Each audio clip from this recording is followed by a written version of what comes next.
안녕하십니까. 약들약의 고약사입니다. 오늘은 지방간을 개선시키는 보충제들을 한번 알아보려고 하고요. 화이팅 먼저 외치고 시작하겠습니다. 화이팅! 지방간에 도움되는 게 뭐냐, 지방간에 도움이 되는 것 좀 추천해달라는 요청이 많으셨고요. 사실 그 결론만 놓고 말씀드리자면 지방간 치료에 뭐 허가를 받은 제품이 없는 걸로 저는 알고 있고, 미국 FDA에도 지방간을 직접적으로 치료하는 목적으로 허가받은 의약품이 없는 걸로 알고 있습니다. 그 원인을 생각해보면 당연히 지방간을 직접 치료하는 게 없나? 왜 없나? 이런 걸 알 수 있을 겁니다. 한번 보죠. 지방간이 뭔가부터 한번 알아보겠습니다. 지방간은 간의 지방이 과도하게 축적되어 있는 거고요.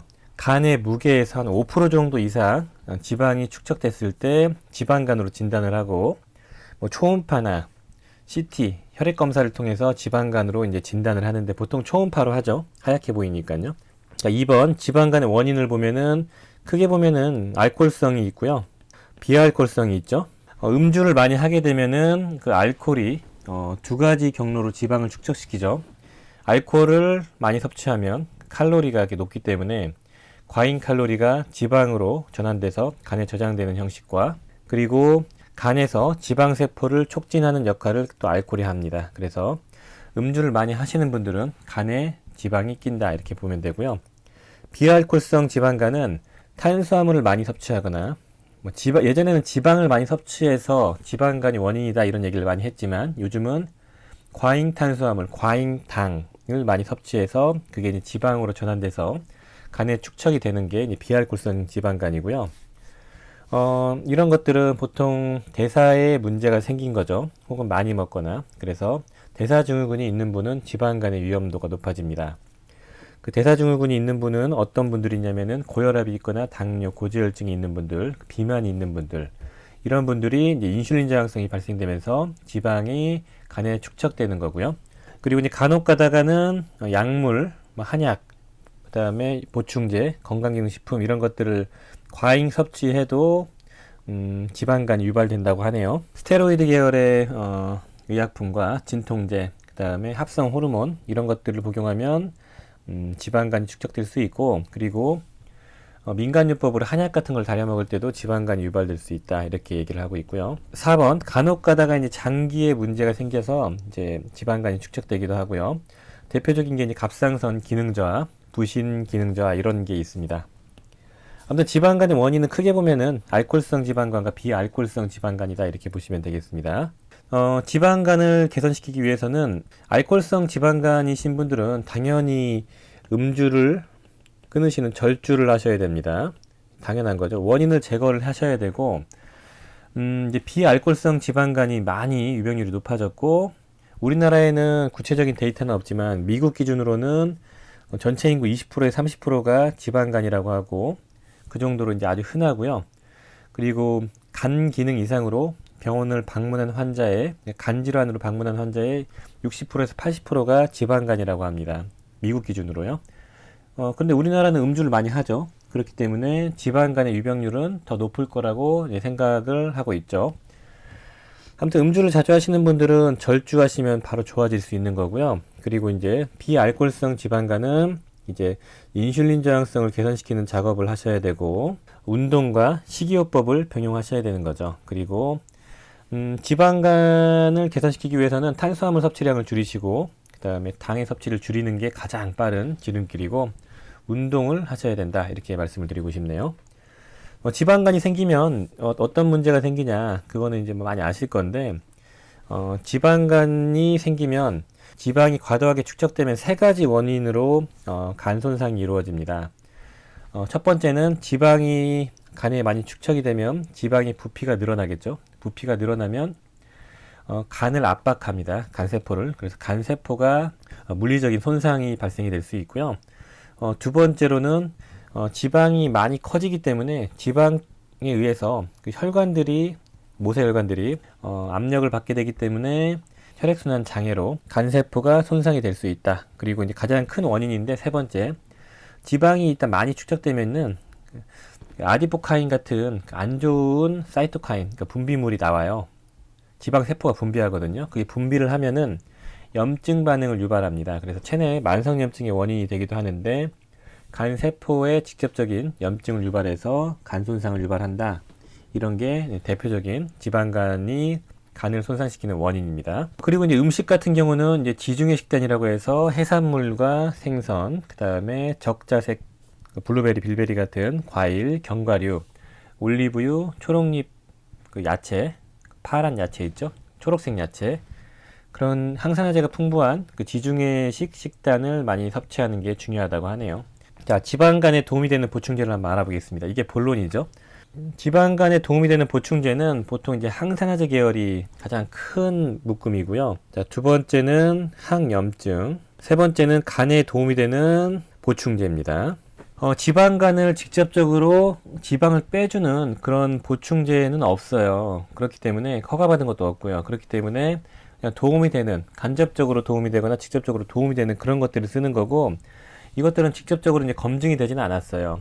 병원에서도 지방간이 있으면 사실 처방하는 게 딱 제한적이거든요. 고지혈증과 지방간이 겹쳐 있으면 스타틴 계열의 고지혈증 약을 쓰거나 아니면은 간에 도움이 되는 레갈론이나 그런 간장약을 쓰거나 체중 조절이나 그런 생활 식습관 그런 교정을 해라 이렇게 조언을 하고 있죠. 그리고 이제 간혹 가다가 그 당뇨약을 쓰기도 해요. 인슐린 저항성을 개선시키기 위해서. 흔하진 않지만 그런 거지. 병원에서도 직접적인 치료제가 없기 때문에 이런 개선시켜주는 그런 요법을 쓰기도 하고요. 뭐 우루사 같은 걸 처방하기도 합니다. 자, 이제 간에 도움이 되는 보충제를 알아보자면 항산화제가 있습니다. 토코페롤, 비타민 E.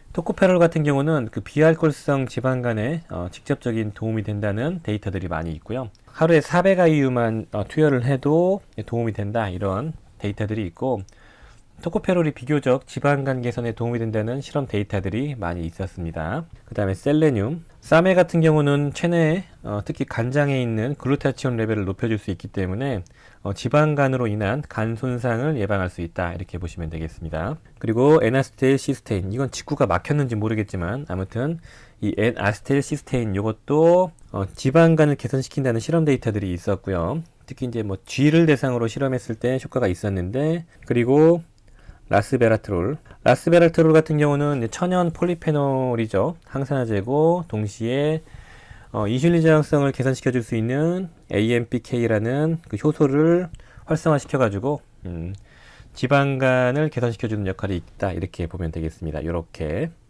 그래서 항산화제 계열을 주로 복용을 한다 이렇게 보시면 되고요. 그 다음에 항염증 관련된 거는 오메가3 같은 경우는 잘 아시겠지만 인슐린 저항성 개선에 도움이 되기도 하고, 그 다음에 직접적인 염증 완화에도 도움이 되고 지방 대사에도 도움이 되기 때문에 오메가3 같은 경우는 도움이 될 수 있다 이렇게 말씀을 드리고 싶고요.